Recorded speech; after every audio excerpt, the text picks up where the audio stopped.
नमस्कार, आप देख रहे हैं जनादेश में हूं आपके साथ प्राची सिंह। खबर शुरू करने से पहले एक नजर आज की हेडलाइंस पर। हेडलाइन के प्रायोजक है सुशीला चैरिटेबल ट्रस्ट, जहां लोक हित और विकलांग लोगों की सहायता करना ही है कर्म, जिसका एक ही नारा जनहित में योगदान कराना।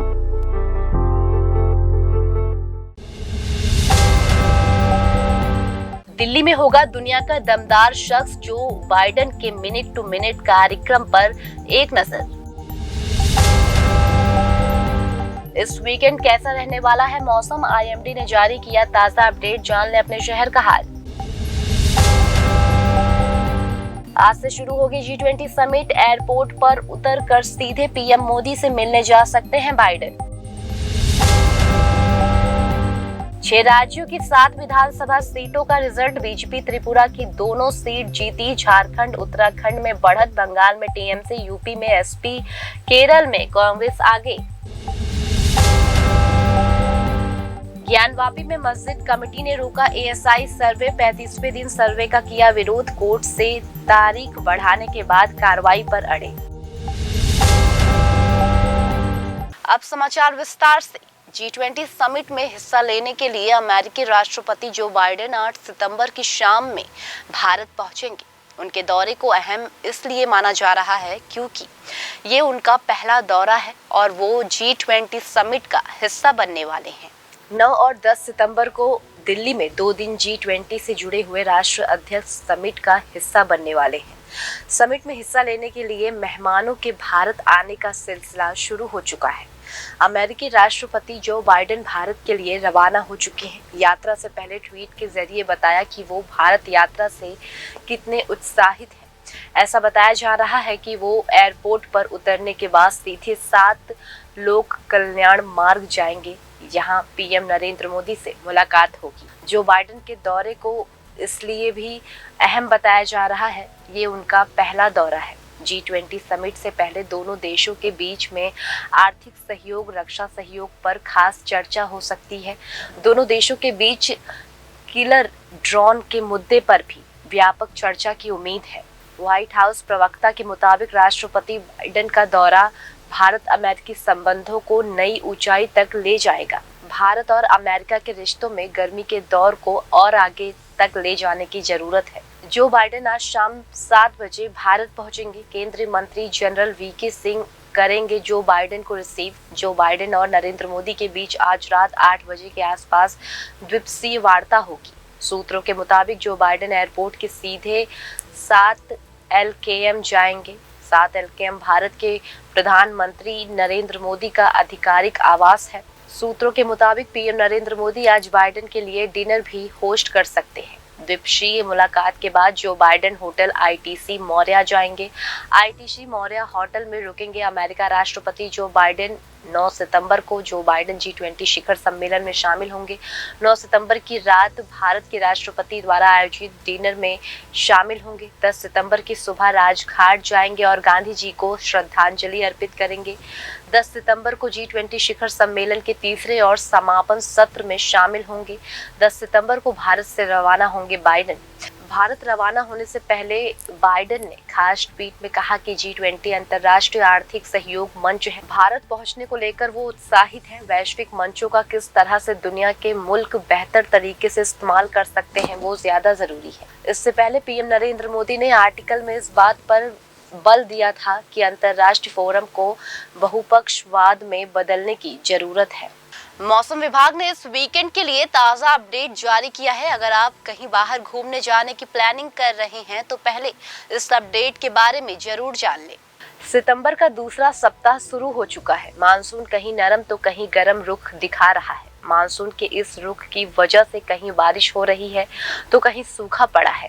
ऐसे में उमस भरी गर्मी लोगों को परेशान कर रही है। भारतीय मौसम विज्ञान ने महाराष्ट्र के मुंबई, ठाणे, पालघर, रायगढ़, रत्नगिरी, धुले, जलगांव और नासिक जिलों में आज के लिए बारिश का येलो अलर्ट जारी किया है। मौसम कार्यालय ने उत्तरी महाराष्ट्र, गुजरात और मध्य प्रदेश सहित भारत के कई हिस्सों में मध्यम से तेज स्पीड में आंधी चलेगी। इसके साथ ही आज हल्की से मध्यम स्तर की बारिश की भविष्यवाणी की गई है। एक्स पर जारी आईएमडी की ओर से एक पोस्ट में कहा गया कि पश्चिमी मध्य प्रदेश, महाराष्ट्र और गुजरात को अगले 3 दिनों में भारी बारिश का सामना करना पड़ेगा। मौसम विभाग के मुताबिक सैटेलाइट से हासिल हुई ताजा इमेज से पता चलता है कि देश के विभिन्न हिस्सों में बादल फिर सक्रिय हो रहे हैं। इससे विभिन्न हिस्सों में हल्की से मध्यम स्तर की बारिश की संभावना है। आज उत्तर पश्चिमी प्रदेश, पूर्व उत्तर प्रदेश, दक्षिण बिहार, उत्तर प्रदेश, महाराष्ट्र, गुजरात क्षेत्र, मध्य प्रदेश के कुछ हिस्सों में मध्यम से गंभीर तूफान आने की संभावना है। कई इलाके में बिजली भी गिर सकती है। इसी तरह पश्चिम बंगाल, झारखंड, असम, मेघालय, नागालैंड, मणिपुर, मिजोरम, त्रिपुरा में रात के वक्त बिजली गिरने की आशंका है। आज उत्तर प्रदेश के कुछ हिस्सों में हल्की से मध्यम स्तर की बारिश की भविष्यवाणी की गई है। इसके अलावा केरल, तमिलनाडु, आंध्र प्रदेश, अंडमान और निकोबार द्वीप समूह, सिक्किम, लद्दाख, अरुणाचल प्रदेश, राजस्थान और तेलंगाना में हल्की से मध्यम स्तर की बारिश हो सकती है। भारत के नेतृत्व में इस साल आयोजित हो रहा G20 सम्मेलन आज से दिल्ली में शुरू हो जाएगा। इस सम्मेलन के लिए सभी विदेशी नेता आज दिल्ली पहुंच जाएंगे। G20 की बैठक में शामिल होने के लिए भारत आ रहे अमेरिकी राष्ट्रपति जो बाइडेन और पीएम नरेंद्र मोदी के बीच शुक्रवार की शाम द्विपक्षीय वार्ता होगी। सूत्रों के मुताबिक वे आज एयरपोर्ट पर लैंड करने के बाद सीधे पीएम आवास जा सकते हैं। पीएम बाइडेन की इस बैठक में भारत अमेरिका के व्यापक वैश्विक और रणनीतिक साझेदारी को मजबूत बनाने पर जोर दिए जाने की संभावना है। दोनों नेताओं को स्वच्छ ऊर्जा, व्यापार, उच्च प्रौद्योगिकी, रक्षा जैसे क्षेत्रों में जारी द्विपक्षीय सहयोग की समीक्षा करने की उम्मीद है। इसके साथ ही वे इस बात पर भी चर्चा कर सकेंगे कि दोनों देश विश्व की कुछ गंभीर चुनौतियों से निपटने में किस प्रकार योगदान दे सकते हैं। प्रधानमंत्री ने शुक्रवार को बांग्लादेश की प्रधानमंत्री शेख हसीना और मॉरिशस के प्रधानमंत्री प्रवीण जगन्नाथ के साथ ही अलग अलग द्विपक्षीय बैठक करने की संभावना है। अमेरिकी राष्ट्रपति बाइडेन 9 से 10 सितंबर को होने वाली G20 शिखर सम्मेलन में भाग लेने के लिए नई दिल्ली आ रहे हैं। अमेरिका के राष्ट्रपति के तौर पर ये उनकी पहली भारत यात्रा होगी। इससे पहले भारत का दौरा करने वाले आखिरी अमेरिकी राष्ट्रपति डोनाल्ड ट्रंप थे। वे फरवरी 2020 में भारत आए थे। बाइडेन के शुक्रवार शाम को नई दिल्ली पहुंचने का कार्यक्रम है। वे G20 शिखर सम्मेलन के समाप्त होने के बाद रविवार को वियतनाम रवाना होंगे। एक सूत्र ने बताया कि प्रधानमंत्री मोदी और राष्ट्रपति बाइडेन के बीच बातचीत में स्वच्छ ऊर्जा, रक्षा और उच्च प्रौद्योगिकी रक्षा सहित विभिन्न प्रमुख क्षेत्रों में जारी द्विपक्षीय सहयोग की समीक्षा पर जोर दिए जाने की संभावना है। दोनों पक्ष वीजा व्यवस्था को और उदार किए जाने के संबंध में भी विचार विमर्श कर सकते हैं। राष्ट्रपति बाइडेन के भारत प्रस्थान करने से पहले व्हाइट हाउस की प्रेस सचिव कैरिन जियान पियरे ने कहा, हम इस वर्ष G20 के नेतृत्व के लिए प्रधानमंत्री नरेंद्र मोदी की सराहना करते हैं और हम ये सुनिश्चित करने में मदद करने के लिए प्रतिबद्ध है कि भारत इस साल एक सफल सम्मेलन की मेजबानी करे। इसलिए ये हमारी प्रतिबद्धता बनी रहेगी। जून में प्रधानमंत्री की यहाँ की यात्रा के दौरान राष्ट्रपति और प्रधानमंत्री ने शिखर सम्मेलन G20 समिट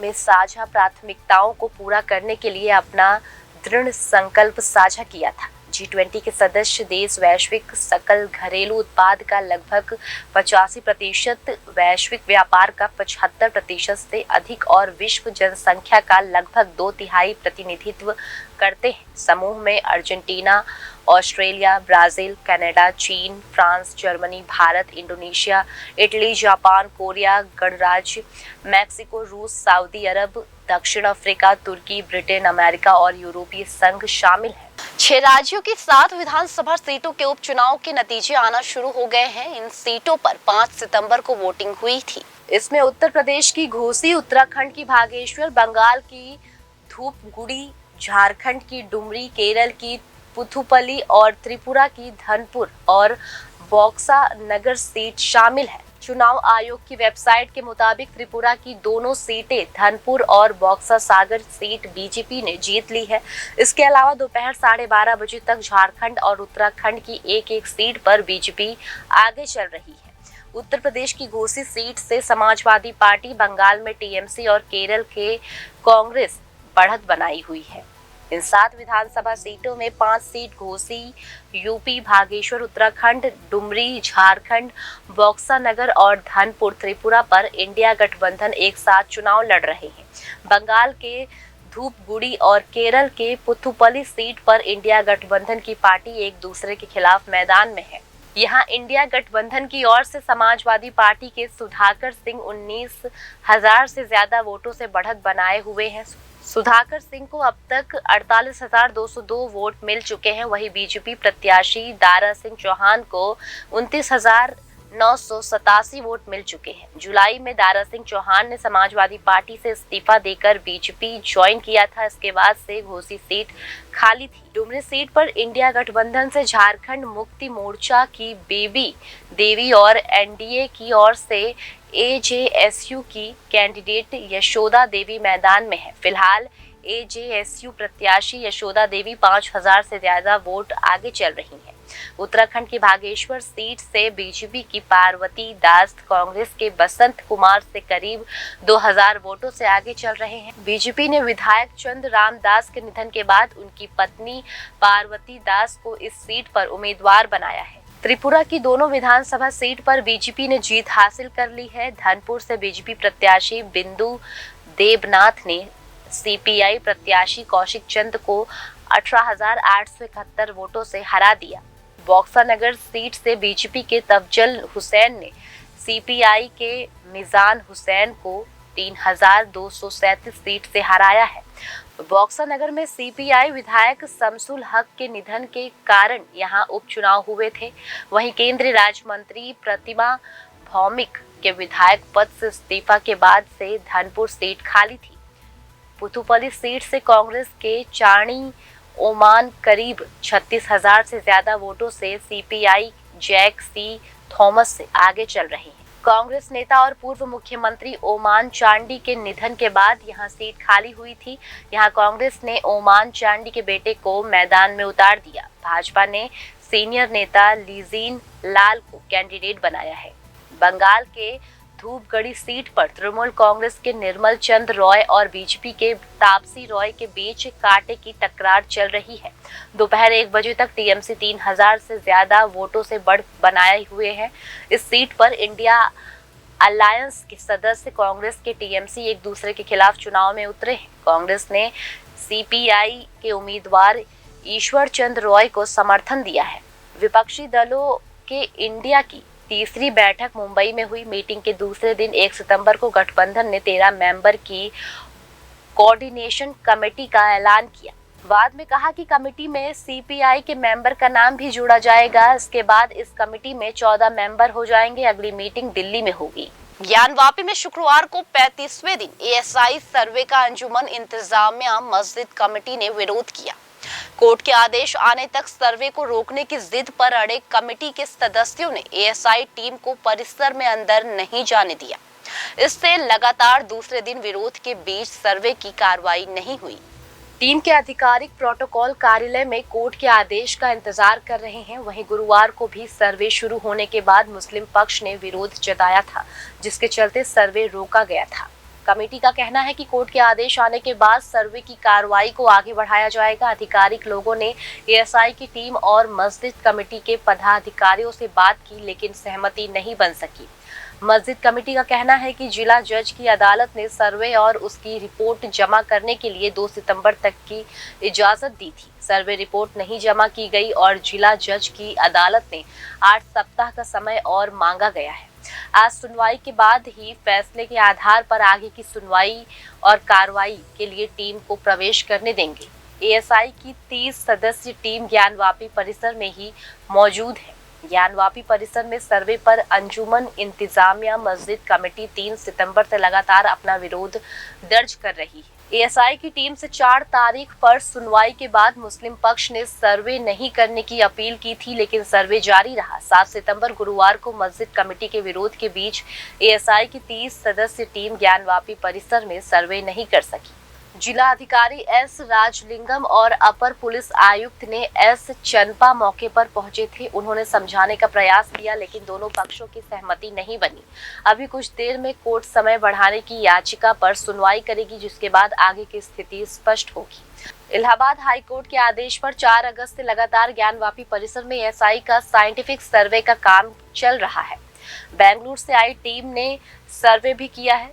इस बीच परिसर में कई जगहों का चिन्हांकन किया गया है। अब तक एएसआई को सर्वे के दौरान कई अहम सुराग मिले हैं, जिसे हिंदू पक्ष अपने दावे की हकीकत बताता है। ज्ञानवापी में 27 दिन के सर्वे में एएसआई टीम के 40 सदस्य शामिल हैं। दीवारों और गुंबद में मिली कलाकृतियों और कारीगरी का आकलन हुआ। टीम ने ज्ञानवापी परिसर में वजूद स्थल को छोड़कर पूरे परिसर का सर्वे किया। मस्जिद परिसर की पूरी पैमाइश के बाद केवल जीपीआर सर्वे हुआ। सदस्यों ने यूनिट के अनुसार बाहरी दीवार, पश्चिमी दीवार, व्यासजी तहखाना समेत अन्य तहखाने, गुंबद और छतों का गहन अध्ययन किया। इन जगहों से सैंपल जुटाकर लैब में भेजे और प्राचीनता के लिए पुरातन दस्तावेजों से साक्ष्यों का मिलना किया गया है। ज्ञानवापी से जुड़े श्रृंगार गौरीवाद की महिलावादियों रेखा, सीता, मंजू, लक्ष्मी ने पिछले साल दिसंबर में जिला जज की कोर्ट में एप्लीकेशन देकर 7 मामलों की सुनवाई एक साथ एक ही कोर्ट में करने की मांग की थी। इसमें 6 सिविल जज सीनियर और किरण सिंह विसेन का एक केस 712/2022 भगवान आदि Vishweshwar case fast track court में चल रहा था। इस केस पर जिला जज की अदालत ने 17 अप्रैल को आदेश पारित किया था कि उनकी कोर्ट में सभी 7 मामलों की फाइलों को रखा। इसके बाद एक साथ सभी केस की सुनवाई का आदेश जिला जज ने दिया है। फिलहाल खबरों में सिर्फ इतना ही। आगे खबरों में बने रहने के लिए देखते रहिए जनादेश।